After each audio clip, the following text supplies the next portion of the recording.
The grand designer surveyed their workshop. It was not a place of infinite expanse, but a carefully crafted studio. Every tool, every instrument had its designated place.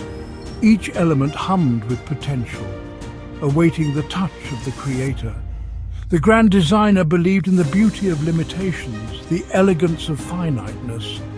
It was within these self-imposed boundaries that true creativity could flourish. A blank canvas, however vast, held no charm without the promise of a final brushstroke. The grand designer picked up a shimmering orb, its surface alive with swirling energy. This was the seed, the starting point of a new creation. It pulsed with the potential for something truly extraordinary.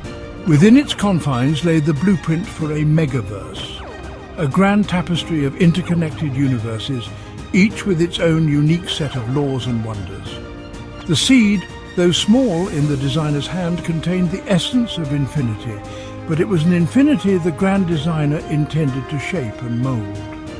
This belief in finiteness was not a limitation, but a guiding principle. It was in the careful selection of each element, the precise application of each cosmic law, that the true beauty of the megaverse would be revealed. The grand designer was not simply creating a universe, but crafting an experience, a symphony of existence that would resonate with wonder and possibility. The time had come to breathe life into the seed. With a touch, the grand designer infused it with a spark of cosmic energy. The workshop, bathed in a radiant light, hummed with anticipation. The creation of the megaverse had begun. The seed, now energized, began to transform. The grand designer watched as the once smooth surface became a roiling sea of energy. It churned and pulsed, a chaotic symphony of raw potential.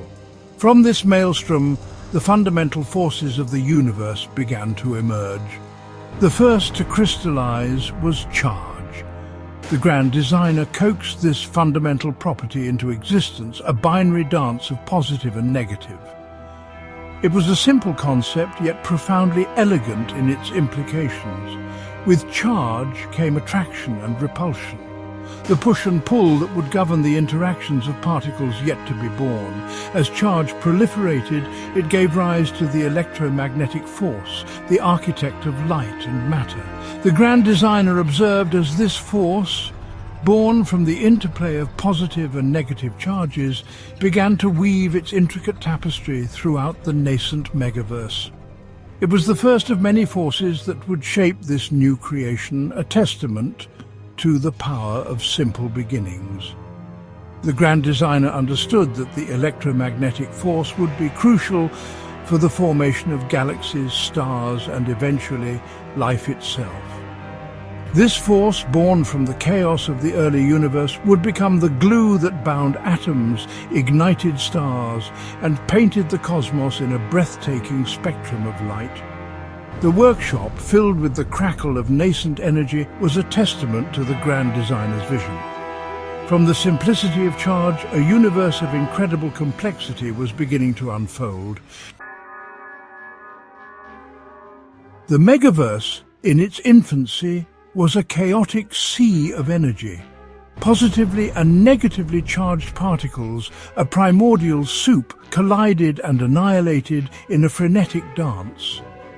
The grand designer observed, fascinated by this primal ballet of creation and destruction.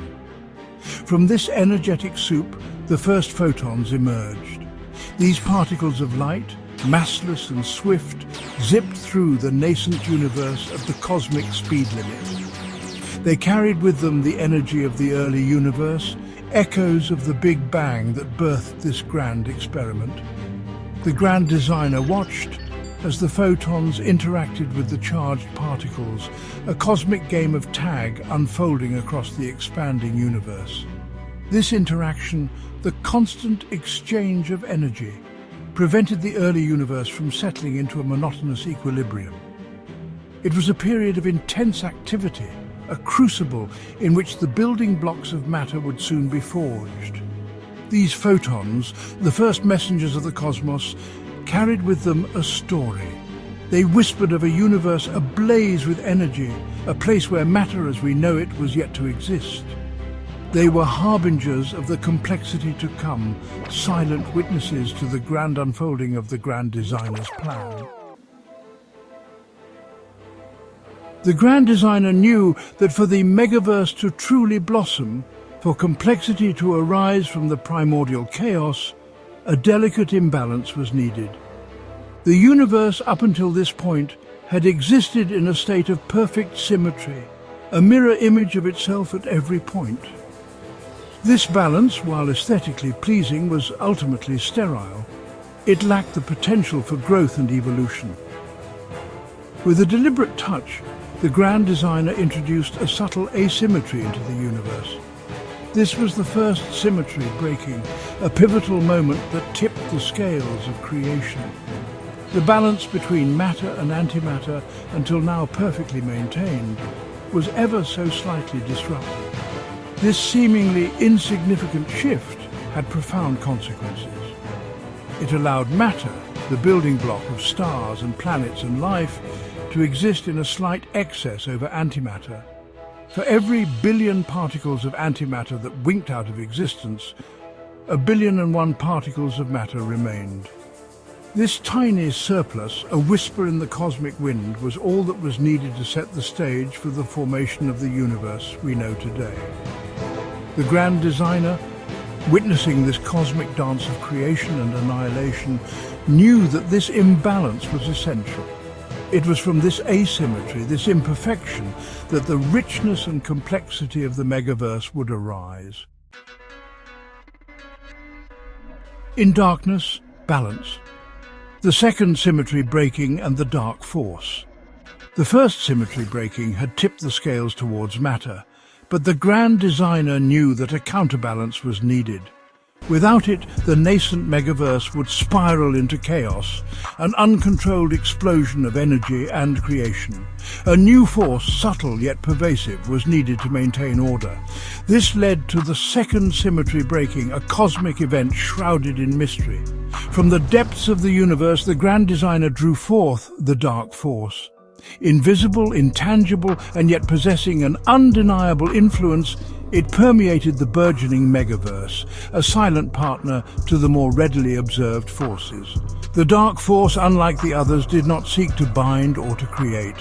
Its purpose was to restrain, to act as a cosmic brake on the expansion of the universe. It was the yin to the yang of creation, a force of introversion counteracting the outward push of energy and matter. The grand designer understood that the dark force was not a force of destruction, but of balance. It ensured that the universe would not expand too rapidly, that galaxies would have time to coalesce, and that the delicate dance of creation would continue in a controlled and harmonious manner. Section 6. A megaverse is born, cosmic expansion, and the dance of universes. The seed, infused with the fundamental forces and governed by the delicate interplay of symmetry and asymmetry, began to expand rapidly. This was not an explosion, but a stretching, a majestic unfolding of space and time itself. The grand designer watched as the megaverse, cradled within this expansion, began to take shape. Within the fabric of the expanding megaverse, individual universes began to form like bubbles in a cosmic ocean. Each universe, a self-contained entity with its own unique set of physical laws and constants, pulsed with the potential for unimaginable wonders. Some were filled with light and energy, others cloaked in shadow and mystery. The grand designer, observing this cosmic ballet, saw that these universes were not isolated islands. They were interconnected, linked by delicate threads of space-time. Energy and information flowed between them, a cosmic conversation whispered across the unimaginable gulfs of the megaverse. This interconnectedness, the grand designer realized, added another layer of complexity and beauty to the creation. It opened up the possibility of interaction and exchange between universes, a cosmic dance of energy and information that would continue for all time. The megaverse was not simply a collection of universes, but a living, breathing entity, a tapestry of unimaginable grandeur. Section 7. Cycles of Creation and Destruction, the Ebb and Flow of Reality. The grand designer, contemplating the vastness of the megaverse, recognized a fundamental truth. Creation and destruction were not opposing forces, but two sides of the same cosmic coin. They existed in a state of dynamic equilibrium, a cosmic dance of birth, death, and rebirth. Within the individual universes, stars were born, blazed brightly for eons, and eventually died, seeding the cosmos with the building blocks for future generations. Galaxies collided and merged, their cosmic dances reshaping the fabric of space-time. Black holes, those enigmatic objects of immense gravity, devoured matter and energy, only to release it in new and unexpected forms. This cycle of creation and destruction, the grand designer realized, was essential for the health and vitality of the megaverse. It prevented stagnation, ensured a constant flow of energy and information, and provided the raw material for new and wondrous forms to emerge. The grand designer understood that endings were not something to be feared, but embraced. They were opportunities for renewal, for the emergence of new beginnings. The megaverse was not a static creation, but a dynamic, ever-evolving tapestry of existence. Section 8. A Legacy of Wonder, the Beauty of a Finite Creation. The grand designer stepped back, observing the megaverse in all its glory. It was a tapestry of unimaginable scale and complexity, a testament to the power of creativity and the elegance of fundamental laws. Yet it was also finite, bound by the very principles that had brought it into existence. This finiteness, the grand designer realized, was not a limitation but a source of profound beauty. It gave meaning to every moment, every interaction, every spark of life that flickered within the countless universes of the megaverse.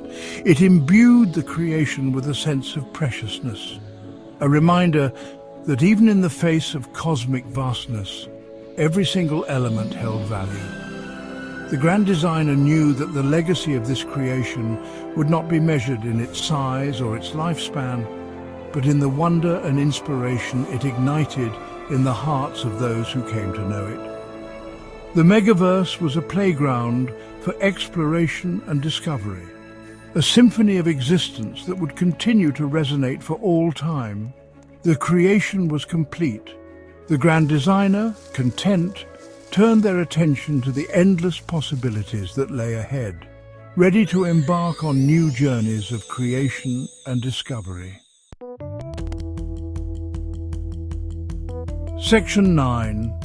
The Grand Designer's Muse. A universe of endless exploration. The grand designer, though satisfied with the creation of the megaverse, felt a familiar tug at the edges of their awareness. It was the call of the unknown, the allure of the unexplored. The very finiteness of the megaverse, the knowledge of its boundaries, sparked a new kind of curiosity within the designer. What lay beyond? Was there another canvas, another set of rules waiting to be discovered and molded? The workshop, though filled with the echoes of creation, suddenly felt too small, too confining. The grand designer longed to break free from the familiar, to step beyond the boundaries of the known universe and delve into the mysteries that lay beyond. This was not a rejection of the megaverse, but a natural progression of creativity. The grand designer understood that the act of creation was an ongoing process, a never-ending journey of discovery and exploration. The megaverse, though complete, was but one chapter in a much grander story. And so, with a final glance at their magnificent creation, the grand designer turned towards the unknown. There were new universes to be dreamt, new laws to be written, and endless possibilities waiting to be explored. The journey, it seemed, had only just begun.